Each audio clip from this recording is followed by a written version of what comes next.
Pastor, ¿y qué es predicación expositiva? Predicar expositivamente es leer la palabra de Dios, explicar la palabra de Dios y aplicar la palabra de Dios y nada más. Leer la palabra de Dios, explicar la palabra de Dios, aplicar la palabra de Dios a los que nos oyen y primero a mi propia vida y nada más. Hermano, no hay que añadir nada más. Ella es lo suficientemente poderosa y bajo la unción del Espíritu Santo ella es la que salva a los pecadores, la que edifica la iglesia y la que hace avanzar el reino de Dios. Así que en todas mis presentaciones voy a hacer lo mismo y voy a repetir lo mismo, porque estoy convencido de que este gran movimiento del Espíritu Santo llamado la Reforma en el siglo XX y XXI se hará y se perfeccionará a través de la predicación expositiva de la palabra de Dios. Así que lo que vamos a hacer entonces es leer Filipenses 2 del 1 al 11, explicar Filipenses 2 del 1 al 11 y aplicar Filipenses 2 del 1 al 11. Yo le invito por favor a que se ponga de pie para que honremos la palabra de nuestro Dios al leerla. Honremos la lectura de la palabra de Dios. Hermanos, esto es palabra de Dios. Por tanto, si hay alguna consolación en Cristo, si algún consuelo de amor, si alguna comunión del Espíritu, si algún afecto entrañable, si alguna misericordia, completad mi gozo, sintiendo lo mismo, tendiendo el mismo amor, unánimes, sintiendo una misma cosa. Nada hagáis por contienda o por vanagloria, antes bien con humildad, estimando cada uno a los demás como superiores a él mismo, no mirando cada uno por lo suyo propio, sino cada cual también por lo de los otros. Haya pues en vosotros este sentir que hubo también en Cristo Jesús, el cual siendo en forma de Dios, no estimó el ser igual a Dios como cosa que aferrarse, sino que se despojó a sí mismo tomando forma de siervo, hecho semejante a los hombres, y estando en la condición de hombre se humilló a sí mismo, haciéndose obediente hasta la muerte y muerte de cruz. Por lo cual Dios también le exaltó hasta lo sumo y le dio un nombre que es sobre todo nombre, para que en el nombre de Jesús se doble toda rodilla de los que están en los cielos y en la tierra y debajo de la tierra, y toda lengua confiese que Jesucristo es el Señor, para gloria de Dios Padre. Amén. Vamos a orar. Espíritu Santo del Dios Trino, sabemos que estás con nosotros.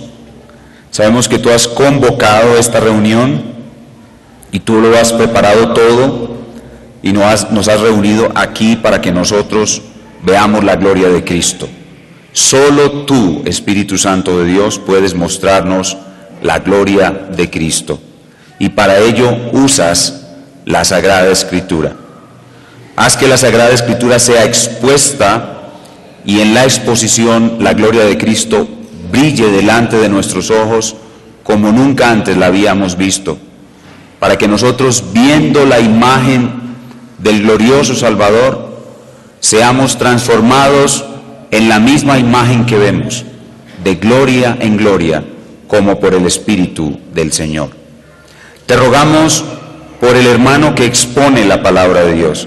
Sabemos que él es un pecador destrozado, mínimamente restaurado, en el que moran demasiadas debilidades, y que solo si tu gracia lo asiste, él puede ser un expositor fiel de la palabra. Y te rogamos también por los hermanos que escuchan, también son pecadores destrozados, mínimamente restaurados, y solo si tu Espíritu Santo concede la gracia de escuchar e iluminar la palabra expuesta, Cristo será visto como nunca antes, y nuestros seres interiores, nuestros corazones, serán transformados en la imagen que vemos.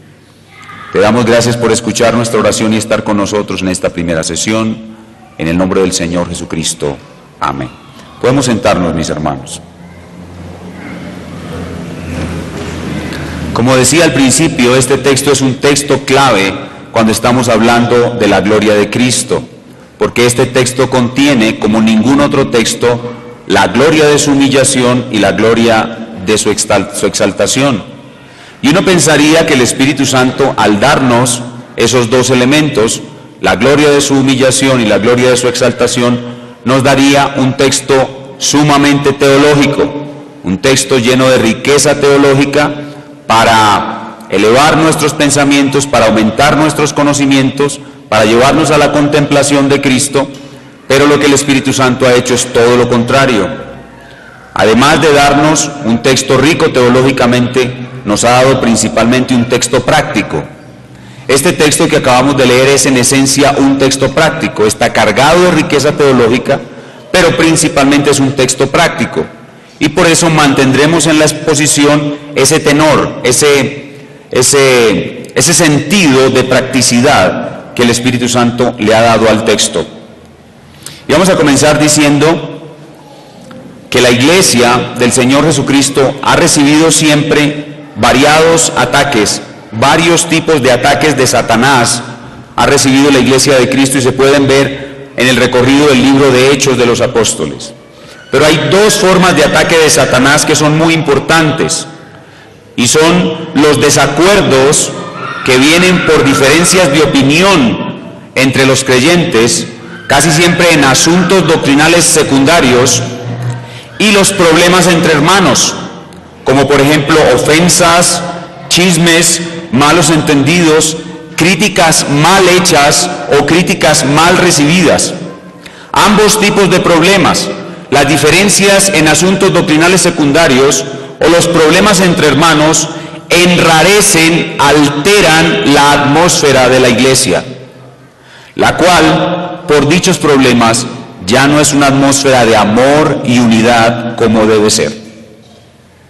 Los creyentes llegan a la iglesia y están delante de estos dos hermanos que tienen un problema, y cuando se saludan, los dos hermanos que tienen el problema, se saludan con cierta tirantez, con cierto malestar, con cierta animadversión del uno hacia el otro, y se siente esa atmósfera de desamor que a todo el mundo en la iglesia hace sentir desanimado.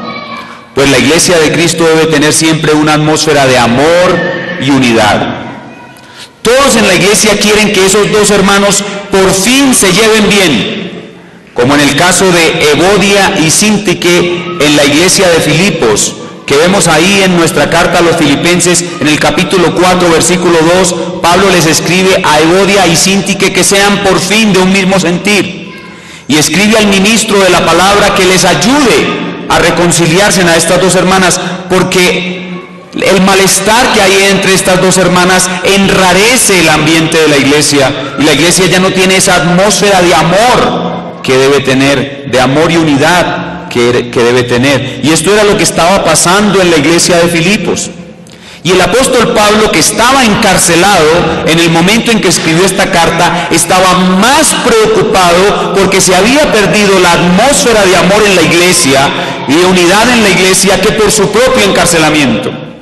Estaba más preocupado porque la iglesia tuviera una atmósfera de amor y unidad que por sus sufrimientos en la cárcel, y por eso se esfuerza desde la cárcel para corregirlo, para corregir ese malestar, y por eso escribe la epístola a los filipenses. Y en la sección donde nosotros estamos, en la carta a los filipenses, donde aborda precisamente ese tema, cómo corregir una atmósfera enrarecida en la iglesia, donde no hay amor y unidad, el apóstol Pablo comienza motivando a los filipenses con argumentos basados en lo que ya han recibido. Piensen en lo que ustedes ya han recibido de Cristo. Versículo 1, 2:1 de Filipenses. Dice Pablo: por tanto, si hay alguna consolación en Cristo, si algún consuelo de amor, si alguna comunión del Espíritu, si algún afecto entrañable, si alguna misericordia. Pablo lo que está queriendo decir es, ya que ustedes han recibido consuelo en Cristo, ya que ustedes han recibido consuelo de amor en Cristo, ya que ustedes están unidos al Espíritu Santo, ya que tienen ese afecto profundo por el Señor y han recibido su misericordia, completen mi gozo, versículo 2. Completad mi gozo, sintiendo lo mismo, teniendo el mismo amor, unánimes, sintiendo una misma cosa. Pablo dice, completen mi gozo. Pablo dice, yo me gozo en ustedes. En el capítulo 1, versículo 4, dice que él ora con gozo por todos ellos. La iglesia de Filipos era una iglesia ejemplar en muchas cosas, una iglesia que él amaba entrañablemente. Cuando él pensaba en la iglesia de Filipos, se conmovía en su interior y el gozo lo invadía. Pablo sentía mucho gozo por los amados de la iglesia de Filipo, pero ese gozo era incompleto. Dice, completad mi gozo. ¿Por qué? Porque el problema que tienen entre ustedes, la falta de unidad y de amor, hace que mi gozo sea imperfecto. ¿Cuál era ese problema? Había falta de unidad entre ellos. Dice, completen mi gozo sintiendo lo mismo. Que haya unidad entre ustedes, teniendo el mismo amor, que sean unánimes, que sientan una misma cosa, saquen de la iglesia esa mala atmósfera que tienen. ¿Qué había pasado? Algunos habían levantado contiendas y se habían dejado llevar por el orgullo y la vanagloria de las palabras necias. Versículo 3. Nada hagáis por contienda o por vanagloria, antes bien con humildad, estimando cada uno a los demás como superiores a él mismo.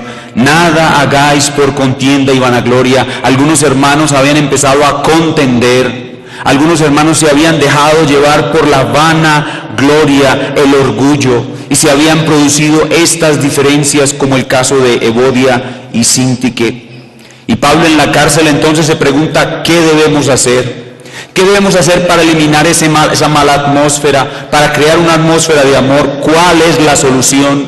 Y Pablo llega a una sola conclusión: la solución es la humildad. Continúa en la parte segunda del verso 3.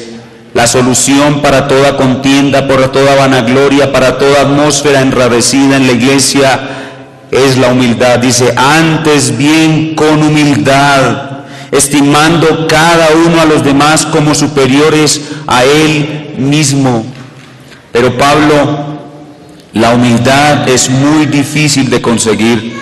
Versículo 4, no mirando cada uno por lo suyo propio, sino cada cual también por lo de los otros. Pablo, esto es muy difícil de conseguir. Es difícil que todos se consideren a sí mismos adecuadamente, no teniendo un alto concepto de sí mismos. Es muy difícil que todos en la iglesia logremos preocuparnos más por lo de los demás que por lo de nosotros mismos. ¿Cómo obtendremos esta humildad? Y ahí viene nuestro texto, y ahí viene lo que vamos a estudiar. La obtendremos contemplando la gloria de Cristo en su humillación y en su exaltación. ¿Cómo obtendremos la humildad que necesitamos para corregir toda falta de amor y unidad en la iglesia? ¿Cómo obtendremos la humildad que necesitamos para que Evodia y Síntique se reconcilien? Contemplando la gloria de Cristo en su humillación y en su exaltación. Y ese es el versículo 5 al versículo 11. El versículo 5 al versículo 11 de Filipenses 2 es probablemente lo que era un himno en la iglesia primitiva. Los expertos en el idioma griego creen que por la forma como está escrita esta porción corresponde a un himno que se cantaba en la iglesia primitiva y que todos sabían de memoria. Pero no solamente esto es un himno, sino también un gran misterio. Lo que vamos a ver aquí no está dentro de nuestras posibilidades comprenderlo en su plenitud, porque vamos a estar hablando de alguien que es inefable para nosotros, que es inconcebible para nosotros, que es inescrutable para nosotros, el Dios hombre. 100% Dios, 100% hombre en una sola persona. Dos naturalezas en una sola persona, el Dios hecho hombre, Jesucristo el Señor, un gran misterio. ¿Cómo entonces solucionamos estos problemas de falta de amor y unidad en la iglesia, contemplando el misterio de la gloria de Cristo en su humillación y en su exaltación. ¿Y eso nos sirve para qué? Para construir una atmósfera de amor en la iglesia. Por eso le he puesto por título a mi mensaje, construyendo una atmósfera de amor en la iglesia. Construyendo una atmósfera de amor en la iglesia. Y el tema del pasaje ya es obvio para ustedes. Han podido ver hasta aquí que el tema de nuestro pasaje es lo que sucedía en la iglesia en Filipos, donde los ataques de Satanás habían producido desacuerdos doctrinarios y problemas entre hermanos que habían destruido esa atmósfera de amor y unidad que debe ser reconstruida, y que la única manera de reconstruirla y de vencer a Satanás es creciendo todos en humildad, y la única forma de crecer todos en humildad es contemplar el misterio de la gloria de Cristo en su humillación y en su exaltación. Y para estudiar nuestro pasaje vamos a dividirlo en 4 partes. Vamos a bosquejar nuestro pasaje. Y esto es lo que les estamos enseñando allá a los muchachos en Medellín. A bosquejar, a predicar ordenado, a predicar estructurado. Nuestro pasaje, Filipenses 2, del 5 al 11, puede ser dividido en 4 partes. Lo primero que vamos a ver es la grandeza previa de su humillación. La grandeza previa de su humillación en los versículos 5 y 6. La grandeza previa de su humillación, versículos 5 y 6. Segundo, veremos la descripción de su humillación, versículos 7a, o 7, primera parte, la descripción de su humillación. Tercero, vemos la profundidad de su humillación, la profundidad de su humillación, versículos 7b y 8. Y en cuarto lugar veremos la recompensa por su humillación, versículos del 9 al 11. 4 puntos pues son el bosquejo de nuestro pasaje. Primero, la grandeza previa. Segundo, la descripción. Tercero, la profundidad. Y cuarto, la recompensa por su humillación. Y qué bueno que tienen el bosquejo en sus manos y pueden seguirme sin tener que apresurarse por tomar notas. Veamos en primer lugar la grandeza previa de su humillación. Comenzamos en el versículo 5. El versículo 5 es un versículo de transición. En los primeros 4 versículos, Pablo, habiendo dado por entendido el problema que quiere corregir, hace una fuerte exhortación al cambio. Y lo hace por medio de una ilustración que comienza en el versículo 6. El versículo 5 es una transición entre la exhortación al cambio y la ilustración que nos va a servir para el cambio. Verso 5. Haya pues en vosotros este sentir que hubo también en Cristo Jesús. Este sentir, esa frase, este sentir, se refiere al sentir de Cristo de humillarse. Al sentir de Cristo de humillarse. Pero ustedes no podrán entender bien la grandeza previa de su humillación si no entienden primero dónde estaba Cristo antes de humillarse. Es decir, ¿qué fue lo que Cristo tuvo antes? La segunda persona de la Trinidad. ¿Cuál fue la grandeza de su gloria de este que es 100% Dios y 100% hombre? Y en este pasaje tenemos que estar siempre claros de que lo que vamos a estar diciendo de Cristo, a veces lo vamos a estar diciendo de su naturaleza divina y a veces lo vamos a estar diciendo de su naturaleza humana. Ustedes recuerdan que esas dos cosas juntas, la naturaleza divina y la naturaleza humana, en una sola persona se conoce en teología como la unión hipostática. Dos naturalezas que están unidas. Y como ustedes creo que saben, la Biblia muestra que hay un intercambio de cualidades entre las dos naturalezas. Es decir, que a veces las cosas que se dicen que son propias de la naturaleza divina se le abrogan a su naturaleza humana y viceversa. A veces cosas que son propias de su naturaleza humana se le abrogan a su naturaleza divina. Eso va a estar sucediendo en este pasaje todo el tiempo.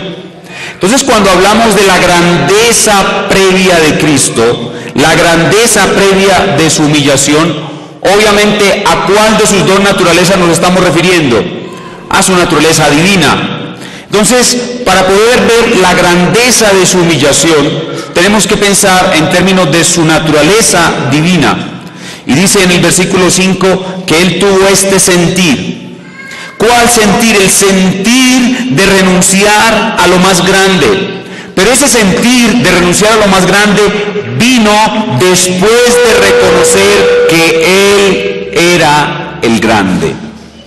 La grandeza de su humillación va precedida por la grandeza de su ser, por la percepción de la grandeza de su ser.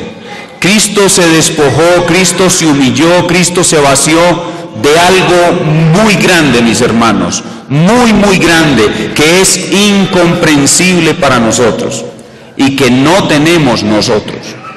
Así como Cristo tuvo una concepción de su grandeza y luego se humilló, también nosotros debemos reconocer dónde estamos y humillarnos. Nosotros no tenemos la grandeza que Él tuvo, pero en Cristo nosotros sí tenemos privilegios que podríamos considerar grandes, como el ser elegidos de Dios, como el ser príncipes y sacerdotes de Dios para su reino. Y nosotros, como Él, debemos renunciar a todo eso. Pero algo más, debemos renunciar también a nuestro orgullo natural. Nosotros, por nuestro orgullo natural, creemos que somos grandes. Está solamente en nuestra imaginación. Pero el pecado del egoísmo que entró en nosotros nos hace creer que somos grandes. Y podemos verlo simplemente en la forma como miramos, cómo hablamos, cómo caminamos. Hay personas que cuando uno las ve solamente hablar, caminar y expresarse, uno se pregunta, bueno, ¿y este o esta quién se cree que es? Todo ser humano en lo profundo de su corazón cree que Él es grande, cree que Él es valioso. Al ver la grandeza de Cristo, previa a su humillación, y ver de dónde Él se humilló para hacer lo que hizo, nosotros debemos humillarnos igual que Él y dejar aún todas esas ideas de grandeza que nos trae nuestro propio pecado y los privilegios que tenemos, como el de ser elegidos príncipes del reino de Dios, para hacer lo que nuestro Señor hizo, obviamente en una escala mucho más baja. Entonces, la grandeza previa que Él tuvo fue percibida por Él en el momento de su humillación. Versículo 6. Dice, el cual siendo en forma de Dios. Esa expresión en forma de Dios es aclarada en la cláusula siguiente, dice, no estimó el ser igual a Dios. Cuando dice siendo en forma de Dios, significa que Cristo tenía la esencia de Dios. Él tenía toda la grandeza, es decir, que su grandeza previa no era imaginaria como la de nuestro orgullo, sino era real. Él tenía toda la grandeza, toda la altura, toda la riqueza de Dios. Cristo era la segunda persona de la Trinidad con todos los atributos de Dios. La grandeza previa a su humillación fue el tener su ser infinito, eterno e inmutable en su sabiduría, poder, santidad, justicia, bondad y verdad, iguales a Dios. Esa fue su grandeza previa. Y eso nos ayuda a entender la grandeza del salto que Él dio. Fue un salto desde muy alto, fue un salto desde una altura inconcebible. Cristo bajó, Cristo descendió de una altura inconcebible. La altura de la grandeza de Dios, desde allá Él se humilló. Si usted renuncia a unos pocos pesos por una causa noble, no hay ninguna grandeza en su donación. Pero si usted renuncia a una gran fortuna y se queda sin nada para su propio sustento, eso es grandeza en su renunciación. Cristo renunció a lo más alto, a lo más grande, a lo más valioso, a una grandeza, a una altura, a un valor incalculables, como dice la Escritura.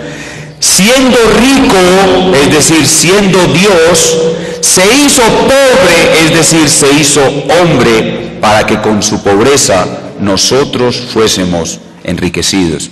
Segunda a los Corintios capítulo 8, versículo 9. La grandeza previa a su humillación. 6b dice, no estimó el ser igual a Dios como cosa a que aferrarse. No se aferró a eso, no se agarró a eso, no lo tomó para sí, sino, como dice el texto, se despojó. Pero ahí viene entonces la pregunta que toda la iglesia se ha hecho siempre y que aún se hace la iglesia, y muchos se hacen cuando llegan al cristianismo y escuchan estas cosas. Entonces, según lo que acabamos de ver, ¿renunció la segunda persona de la Trinidad a ser Dios? ¿Renunció la segunda persona de la Trinidad a ser Dios? No. Como dice John Owen, el que es Dios no puede dejar de serlo, y el que no es Dios nunca puede llegar a serlo. La segunda persona de la Trinidad nunca pudo dejar de ser Dios. Eso no es posible. Entonces, ¿en qué consistió su humillación? Y ahí viene nuestro segundo punto. Ya vimos nuestro primer punto, que es la grandeza previa. Recuerden la altura donde él estaba, la grandeza previa de su humillación. Ahora veamos en segundo lugar la descripción de su humillación. Y nuestro texto describe la humillación de Cristo con una sola frase, versículo 7. A nosotros nos toca ampliarla con el resto de la escritura para poderla entender. Veamos en segundo lugar la descripción de su humillación. Verso 7 dice, sino que se despojó a sí mismo. Esa frase, se despojó a sí mismo, la famosa kenosis de Cristo, la famosa kenosis, porque en el griego la palabra griega que se usa allí es la palabra kenosis, la famosa kenosis de Cristo. Vamos a ver en qué consistió ese se despojó. La actitud que él tuvo en el versículo 5, cuando en el versículo 5 dice, haya en vosotros este sentir, esta actitud, aquí en el versículo 7 se presenta como ya una acción realizada. Cristo se despojó. Pero ¿en qué consistió ese despojarse? Y recuerden que cuando yo digo Cristo se despojó, estoy hablando de la segunda persona de la Trinidad. Recuerden la interacción todo el tiempo de este mensaje. Va a haber una interacción entre las dos naturalezas. Lo que digo de la naturaleza humana lo aplico a la divina y a veces al contrario. ¿De qué se despojó la segunda persona de la Trinidad? El texto no nos lo dice específicamente, pero cuando recorremos todo el Nuevo Testamento vamos a entender la descripción de humillación. En primer lugar, Cristo se despojó de su gloria visible, de su gloria visible. Él como Dios, la segunda persona de la Trinidad, tiene una gloria que puede ser visible para sus criaturas. Bueno, él se despojó del resplandor de su gloria. ¿Y cómo sabemos eso? Porque en el monte de la transfiguración, por unos momentos, él permitió que esa gloria se trasluciera a través de su cuerpo humano. Entonces, el despojarse consistió en que con un cuerpo humano tapó, cubrió, oscureció su gloria, la gloria de su majestad divina. Se despojó del brillo de su gloria divina y de su majestad visible. Cristo, o la segunda persona de la Trinidad, tiene la majestad de Dios. Y cuando cualquier criatura está delante de su majestad, tiene que reaccionar con santo temor y reverencia. Pero cuando Él se viste de un cuerpo humano, los otros seres humanos que lo ven en la tierra, ven a un hombre común y corriente. Por eso en Isaías capítulo 53 dice que Él es despreciado, como raíz de tierra seca, sin atractivo, sin hermosura, porque Él se despojó de la gloria de su majestad. Si Cristo hubiera transmitido, si la segunda persona de la Trinidad hubiera transmitido a su naturaleza humana la majestad visible de su ser divino, todo ser humano lo hubiera tenido que reconocer como rey. Pero él se despojó de esa majestad, se despojó de su gloria visible, se despojó de su majestad imperial y las cubrió con humanidad. Eso no significa que él convirtió su naturaleza divina en humana. No. Él no convirtió su naturaleza divina en humana, la cubrió. Ni tampoco convirtió en humana la naturaleza, no convirtió la naturaleza divina en humana, ni la humana en divina. No, eso no sucedió. Recuerden el misterio, son dos naturalezas en una persona, pero esas dos naturalezas no se mezclan, no se confunden, no se transforman la una a la otra, siempre están juntas, pero a la vez no se mezclan. No se produce un nuevo ser. Es un solo ser, una sola persona, y las dos naturalezas coexisten en la misma persona al mismo tiempo, sin mezclarse, sin fusionarse, sin alterarse la una a la otra. Como claramente lo enseña el credo de Calcedonia en el año 451 después de Cristo, a la iglesia le costó 400 años entender el misterio de la unión hipostática. Entonces, cuando Cristo se despoja de la gloria visible de su divinidad y de su majestad imperial, no significa que su naturaleza divina se hace humana, ni su naturaleza humana se hace divina. Pero además de esto, se despojó del ejercicio de sus derechos, como segunda persona de la Trinidad. Como segunda persona de la Trinidad, él tenía derechos sobre todo, y se despojó de todos sus derechos, pero se despojó también del uso de su poder. Cuando Cristo vino a la tierra, cuando la segunda persona de la Trinidad vino a la tierra, él no podía usar su poder divino. Eso fue un acuerdo que se hizo en el Consejo Eterno de Redención. Espero que hayan escuchado hablar del Consejo Eterno de Redención. Allá en el seminario a los muchachos les estamos todo el tiempo enseñando sobre el Consejo Eterno de Redención, o pacto intratrinitario, o Consejo de Paz. Es una reunión que ocurre entre las tres personas de la Trinidad desde antes de la fundación del mundo, y entre las tres personas de la Trinidad acuerdan el plan de redención. Y en ese Consejo Eterno de Redención el Padre asume un papel, el Hijo asume un papel, el Espíritu Santo asume un papel. Y entre las cosas que se le dan al Hijo se le pide en ese Consejo Eterno de Redención que no use su poder.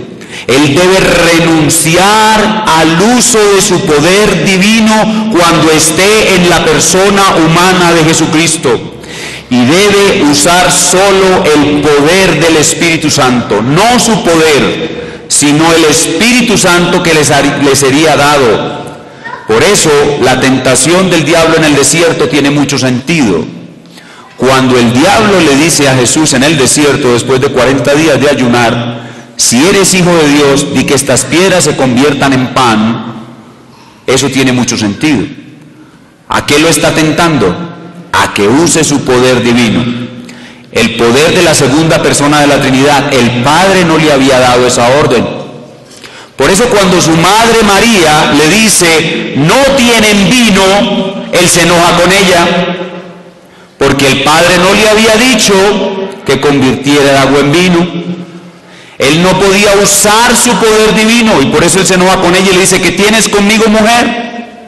Aparte de otras cosas que hay que mirar allí de carácter tipológico, pero en esencia él se molesta con ella, porque ella le está pidiendo que haga algo que no es de la voluntad del Padre, y que use su poder divino para convertir el agua en vino, lo mismo que el diablo, que use su poder divino para convertir la piedra en pan. Y él dice, yo no vine a hacer mi voluntad, sino la voluntad del que me envió, y para hacer su voluntad no puedo usar mi propio poder. Poder me debe ser dado por el Espíritu Santo.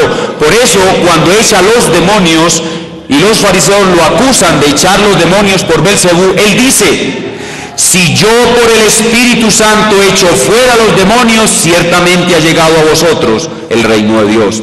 ¿Por qué? Porque en el consejo eterno de redención Él se despojó del uso de su poder divino, Él se despojó del uso de sus derechos como autoridad divina y se despojó del derecho de hacer su propia voluntad para hacer solamente la voluntad del Padre y depender absolutamente del Espíritu Santo. Por eso a Jesús el hombre no le es dado saber ni el día ni la hora de su segunda venida, porque hay cosas que a Él le son veladas, pues Él ha renunciado a derechos que tenía como Dios. En eso consistió su despojarse.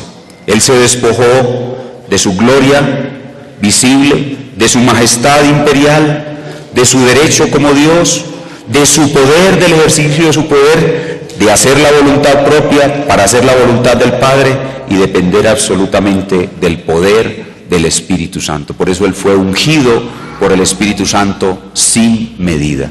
Y toda su obra la hizo no con su propio poder, sino con el poder del Espíritu Santo. Ya hemos visto en primer lugar la grandeza previa a su humillación, la grandeza previa a su humillación. Ya hemos visto en segundo lugar la descripción de su humillación. Y ahora vamos a preguntarnos hasta dónde llegó su humillación. Y ese es nuestro tercer punto, la profundidad de su humillación. Ya vimos la grandeza previa, ya vimos la descripción y ahora veamos la profundidad de su humillación. Y aquí es importante que nosotros notemos que en este pasaje hay dos escaleras. Noten bien lo que estoy diciendo, presten atención. En este pasaje hay dos escaleras. Ambas escaleras tienen 5 escalones. 5 escalones hacia abajo y 5 escalones hacia arriba. 5 hacia abajo y 5 hacia arriba. La profundidad de la humillación de Cristo tiene 5 escalones. 5 escalones descendentes. El primer escalón ya lo vimos. El primer escalón es, siendo rico, Dios se hizo pobre, hombre, para que con su pobreza nosotros fuésemos enriquecidos. Ese es el primer paso de su descenso. No solamente dejó la gloria celeste, sino que se hizo hombre. Primer escalón hacia abajo. Pero viene un segundo escalón. No solamente se hizo hombre, sino que se hizo esclavo. Versículo 7. Otra vez el 7. Sino que se despojó a sí mismo, tomando forma de siervo. Ese es el segundo escalón. El segundo escalón es que Él no solamente se hizo hombre 1, sino que se hizo esclavo 2. El Hijo de Dios, la segunda persona de la Trinidad encarnada, se hizo esclavo, forma de siervo. La palabra siervo ahí es esclavo. Cristo fue esclavo de Dios, de su Padre, y esclavo del hombre. Y esto es un tema para ampliar. Este es un tema que ustedes deben estudiar más. ¿Cómo así que Cristo es esclavo de Dios el Padre? Desde el Antiguo Testamento, ¿cómo llama Dios a su Hijo? El siervo de Jehová. Y ustedes ven específicamente en el profeta Isaías, en más de un capítulo, he aquí mi siervo, he aquí mi escogido. La segunda persona de la Trinidad se hizo esclavo del Padre. Un esclavo sin voluntad propia, como acabo de decir. Cuando Cristo vino a la tierra, cuando la segunda persona de la Trinidad vino a la tierra, Él no podía hacer su voluntad. Él era un esclavo sin voluntad. ¿De quién? De su propio Padre. Él no vino a hacer su voluntad, sino la voluntad del que le envió. No tengo tiempo para abundar en esto. Pero en segundo lugar, Él no solamente se hizo esclavo del Padre, sino que también se hizo esclavo de los hombres.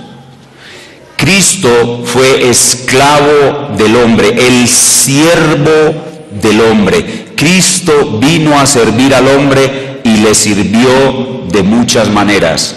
Cristo fue el esclavo que sanó al hombre de su enfermedad.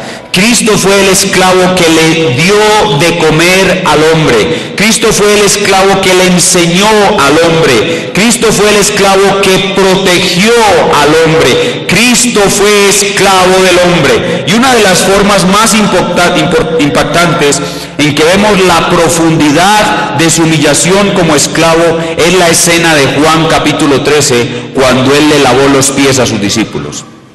A punto de morir en el aposento alto, él llega allí con sus discípulos. Recuerden que en la usanza antigua las personas caminaban en sandalias por caminos polvorientos, y al llegar a las casas a comer querían estar limpios tanto en sus manos como en sus pies. Entonces el dueño de la casa, el amo, designaba al esclavo de más bajo rango. En las casas de la antigüedad había multitud de esclavos y había esclavo de diferente rango. Existía incluso un esclavo culto, un esclavo que era el maestro de los hijos del amo, el cual se llamaba ayo.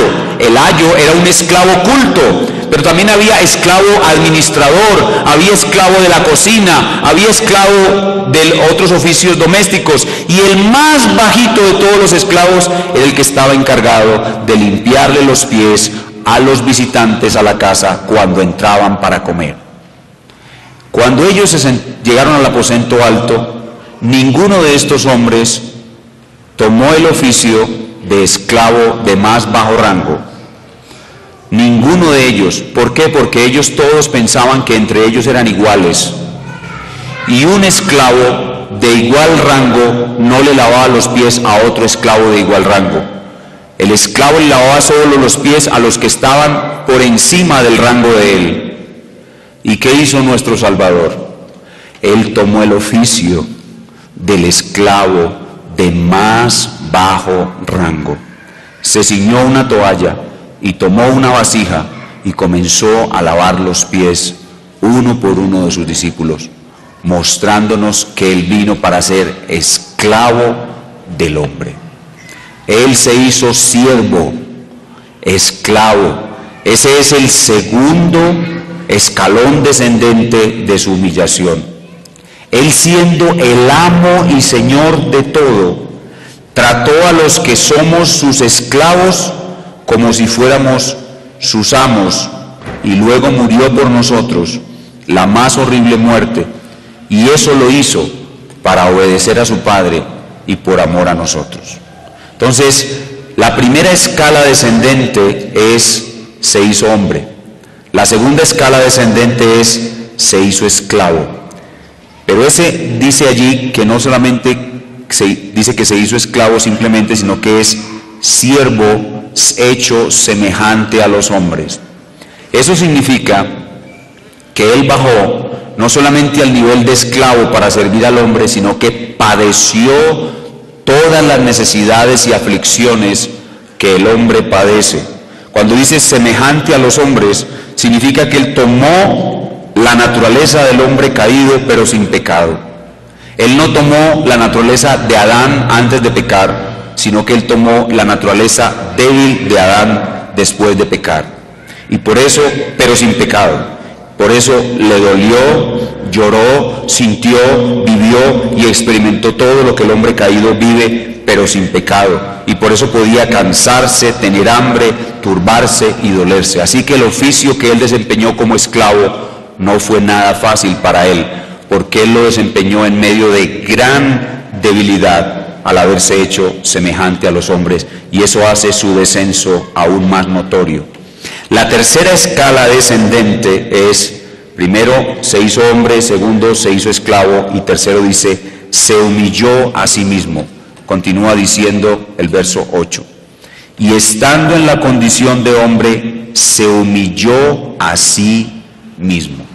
Esa expresión, se humilló a sí mismo, significa que renunció a todos sus derechos como hombre. Renunció a todos sus derechos como hombre, no solamente a todos sus derechos como Dios, sino que renunció también a todos sus derechos como hombre y actuó voluntariamente, soportando toda clase de vejación y abuso. Y eso lo podemos ver en el caso de los juicios, cuando fue sometido al juicio judío y al juicio romano, cuando lo abofeteaban, cuando lo latigaban, cuando abusaban de él no reclamó ninguno de sus derechos, sino que se humilló a sí mismo y se despojó de todos sus derechos. Ese es el tercer escalón descendente. Pero viene ahora un cuarto escalón descendente y dice, haciéndose obediente hasta la muerte. Ese obediente hasta la muerte es el cuarto escalón descendente. Significa que no solamente se despojó de todo, sino que obedeció a su Padre hasta morir, para cumplir la voluntad de su Padre y para salvar a muchos que Él vino a salvar. Y el quinto escalón, la parte más baja de su humillación, es, como termina el verso 8, obediente hasta la muerte y muerte de cruz. No solamente soportó hasta la muerte, sino que experimentó la muerte más humillante que podía experimentarse en su época. Él murió para salvar a aquellos que vino a salvar y vivió en su muerte la más horrenda muerte que un ser humano puede experimentar. Él experimentó la más terrible humillación, la más baja humillación, porque vivió la muerte que el ser más malo y más indigno de su época debía sufrir. Por eso ustedes pueden ver 5 escalones descendentes. Se hizo hombre, se hizo esclavo, se humilló, se hizo obediente hasta la muerte y muerte de cruz. Son 5 escalones descendientes. Y en Hebreos capítulo 5 se nos dice que por lo que padeció, aprendió la obediencia. Jesús, el hombre, aprendió la obediencia por lo que padeció. El que había creado todas las cosas, ahora obedecía a lo que él había creado. Obedeció a sus padres, a quienes él creó. Obedeció la ley que él mismo creó. Y obedeció a su Padre eterno hasta el último detalle de ese plan perfecto de salvación. Y soportó las más terribles humillaciones de la criatura con tal de obedecer a su Padre y salvar a los que vino a salvar. Si la iglesia está llena de hombres que están dispuestos a bajar 5 escalones, la iglesia siempre va a tener un ambiente de amor y unidad. Si la iglesia está llena de hombres que están dispuestos a descender 5 escalones, esos hombres no pueden ser ofendidos. Si hay hombres en la iglesia que están dispuestos a bajar 5 escalones, esos hombres no tendrán una mala reacción. Esos hombres no tendrán una mala palabra. Como el cordero mudo que no abrió su boca, bajarán uno y bajarán otro y bajarán otro y bajarán otro, hasta que Dios los exalte. Esos hombres no esperarán vindicar sus derechos, no esperarán ser exaltados por el pastor, no esperarán que la verdad se reclame para su lado, que les concedan la verdad. Esos hombres bajarán y bajarán y bajarán hasta que Dios los exalte. Llena de hombres la iglesia así, llena de hombres así la iglesia, siempre tendrá una atmósfera de amor y unidad. Ya hemos visto entonces 3 puntos de nuestro pasaje. Primero vimos la grandeza previa de su humillación, luego vimos la descripción de su humillación y luego vimos la profundidad de su humillación. Ahora vamos a traer este mensaje hacia arriba otra vez, porque el que se humilla será enaltecido, pero el que se enaltece será humillado. Ese es el principio que opera en todo esto y es un principio que está a lo largo de toda la Escritura. Veamos pues nuestro último punto, la recompensa por su humillación. La recompensa por su humillación. Recuerden, primero vimos la grandeza previa, segundo vimos la descripción, luego vimos la profundidad y ahora veamos la recompensa por su humillación. Versículo 9. Por lo cual, noten esa expresión, por lo cual.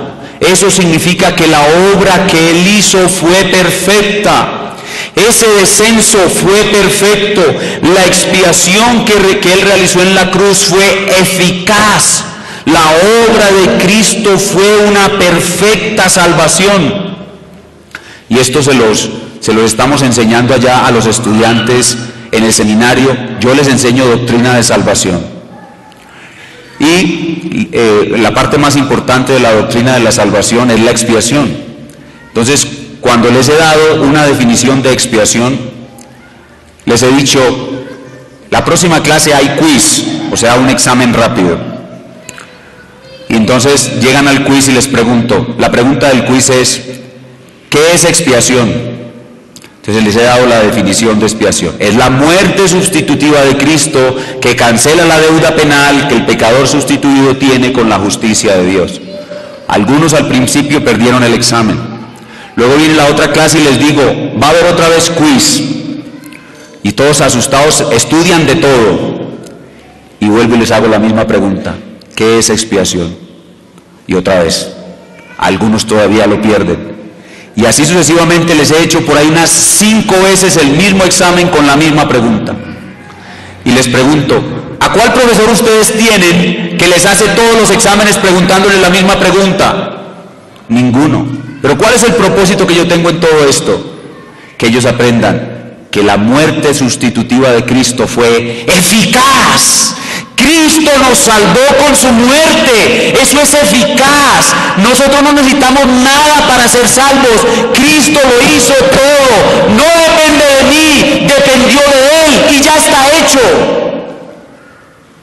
La expiación es eficaz, dice el texto, por lo cual, es decir, por lo que hizo, por todo ese descenso, por eso que hizo, y eso que Él hizo se define en una sola palabra, expiación. Por lo cual Dios lo exaltó.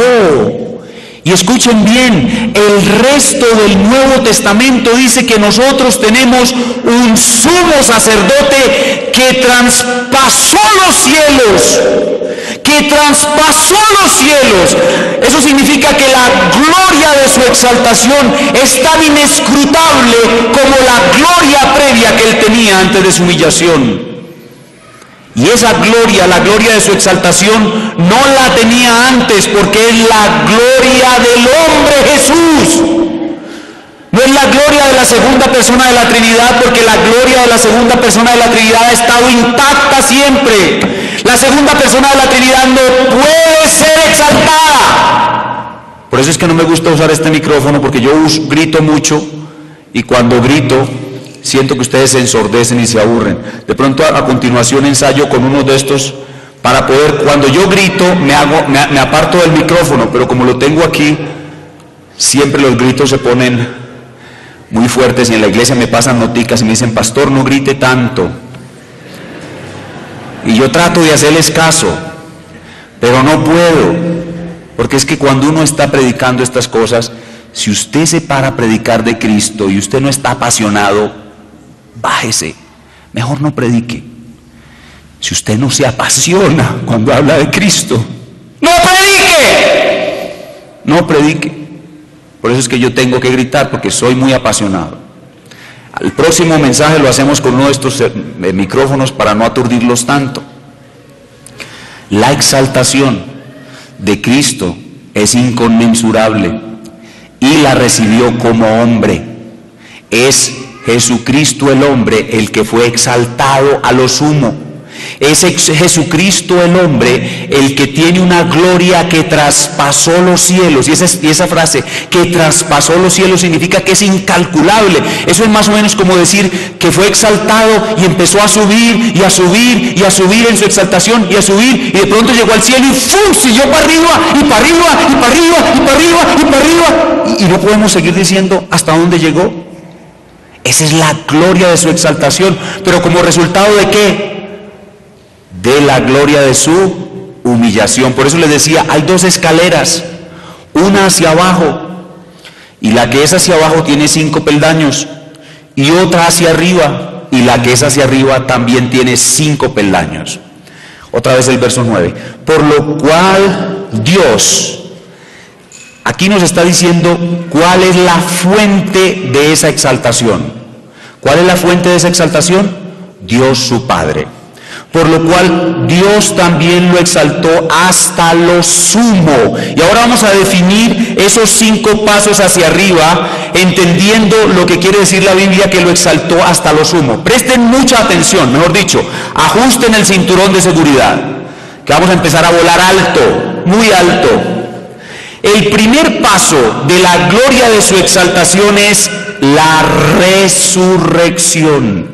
Los apóstoles dicen claramente que Cristo fue declarado Hijo de Dios con poder por medio de resurrección. Así que la primera escala ascendente de esta exaltación es la resurrección. Cristo resucitó para demostrar que su obra había sido perfecta y para ser visto como Rey supremo y soberano. La resurrección es el primer paso de la gloria de su exaltación. Pero pregunto, ¿la gloria de su exaltación terminó en su resurrección? No. ¿Qué pasó después de que Cristo resucitó? A ver, ayúdenme. Ascendió. La Biblia dice que ascendió y sus discípulos lo vieron ascender. La segunda escala ascendente de la gloria de su exaltación es su ascensión. Cristo ascendió al cielo y ascendió para estar sentado a la diestra del poder de Dios. ¿Qué dice en Mateo capítulo 28, versículo 19?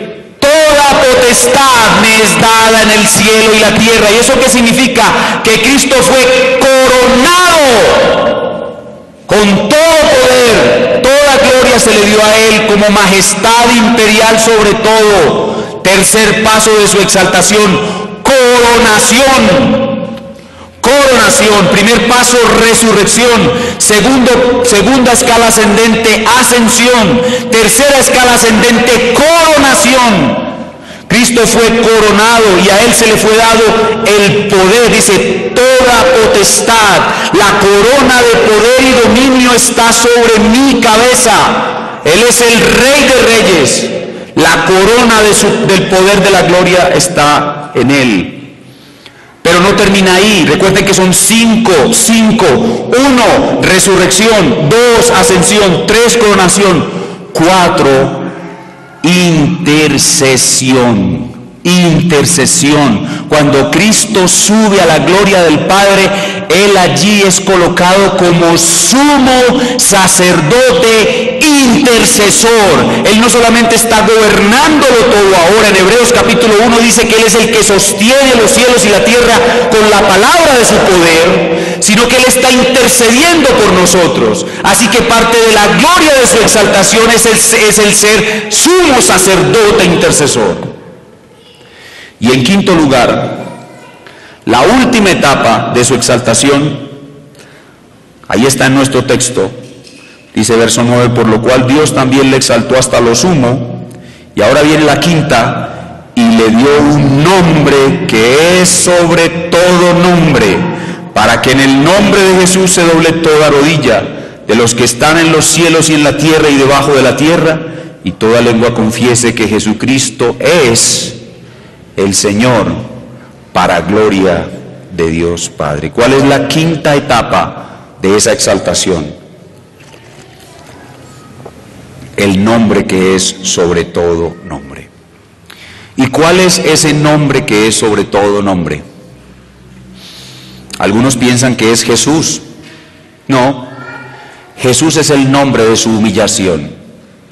Jesús es el nombre de su humillación. El nombre de su exaltación es Señor, Curios, dueño soberano. Ese es el nombre de su exaltación. Por eso es en ese nombre que toda rodilla se doblará. Cuando Jesucristo regrese por segunda vez, envuelto en la majestad imperial de toda divinidad, todos los hombres se doblarán ante Él, su nombre será proclamado, ángeles y hombres clamarán, Señor, Señor, Señor, y toda rodilla se doblará ante Él. Algunos lo haremos voluntariamente y con gran gozo, con lágrimas en los ojos veremos a aquel a quien anhela nuestra alma y le rendiremos todo honor, toda pleitesía y toda majestad. Con gusto y gozo en el corazón gritaremos, larga vida a nuestro Rey. Pero otros, con ceño fruncido, con rabia, se verán obligados a doblar su rodilla delante de este nombre. Este nombre es Señor en cielos y tierra. Ese es el nombre que Dios le ha dado a la segunda persona de la Trinidad, hecho hombre, Cristo, el nombre que es sobre todo nombre. Y aquí vemos entonces la fuente de esa exaltación, los 5 peldaños de esa exaltación y finalmente el resultado de esa exaltación. En la parte final del verso 11 dice: y todo esto para gloria de Dios Padre. Y todo esto para gloria de Dios Padre. ¿Qué es lo que hemos aprendido en el día de hoy? Hemos visto en primer lugar la grandeza previa de su humillación, en segundo lugar la descripción de su humillación, en tercer lugar la profundidad de su humillación y en cuarto lugar la gran recompensa por su humillación. Y hemos aprendido, no olvidemos esto, en el marco de problemas en la iglesia. Hemos aprendido que el pecado del orgullo es un gran enemigo en la iglesia, que destruye la atmósfera de amor y unidad que debe haber dentro de ella, el pecado del orgullo, y que el Espíritu Santo quiere que todos los creyentes nos esforcemos para alcanzar humildad, y que la única forma de alcanzar verdaderamente la humildad es contemplando la gloria de Cristo en su humillación y en su exaltación. Y esto nos lleva entonces a algunas aplicaciones prácticas. Recuerden lo que dijimos al principio. ¿Qué vamos a hacer? Vamos a leer la palabra de Dios, ya la leímos. Vamos a explicar la palabra de Dios, ya la explicamos. Y ahora vamos a aplicar a nuestras vidas la palabra de Dios, lo práctico para la vida de la iglesia. Hermano o amigo, usted construye o destruye la atmósfera de su iglesia cada día, dependiendo si tiene o no puesto sus ojos en la humillación y exaltación de Cristo. Usted va a producir amor y unidad o va a producir desamor y pérdida de la unidad. Es a usted quien le está hablando el apóstol Pablo. Miren que esto que hemos visto no es para hacer un tratado de teología. Hemos visto un texto profundamente teológico, pero la teología tiene que tener su aplicación en la iglesia. Esto es para vivir bien en nuestra iglesia. Esto es para que nos amemos unos a otros y ningún hermano tenga tensión contra otro. Esto es para yo decirte en el día de hoy: ¿tienes alguna tensión con un hermano? Bueno, eso es por falta de humildad. Si tú tuvieras la suficiente humildad, no tendrías ninguna tensión para con tu hermano. Tienes hoy, en este pasaje, todas las herramientas y el poder suficientes para ir y reconciliarte con tu hermano. Si Evodia y Síntique estuviesen sentadas aquí después de este sermón, lo absolutamente necesario que debía suceder es que Evodia se acerque a Síntique y le diga: perdóname porque he sido una orgullosa, no he contemplado lo suficiente la humillación y exaltación de Cristo. Y Síntique le respondería: perdóname tú a mí, la orgullosa he sido yo. Yo tampoco he contemplado lo suficiente la humillación y la exaltación de Cristo. Y juntas, mirando a Cristo humillado, se abrazarían, se pedirían perdón y se amarían entrañablemente hasta el final de sus vidas, porque nunca más dejarían de contemplar la humillación y la exaltación de Cristo. Hermanos, que el Señor llene la iglesia de Jesucristo, que el Espíritu Santo llene la iglesia de Jesucristo, de hombres y mujeres apasionados por contemplar la humillación y la exaltación de Cristo, y con ello creemos todos, todo el tiempo, una atmósfera de amor. Hay grandes recompensas para los que hacen eso, porque recuerde que si usted baja cinco escalones como el Señor, subirá más de 5, traspasará la recompensa, el cielo y la tierra. Que el Señor nos conceda esto, por amor de su nombre, para gloria de su Hijo. Vamos a terminar en oración.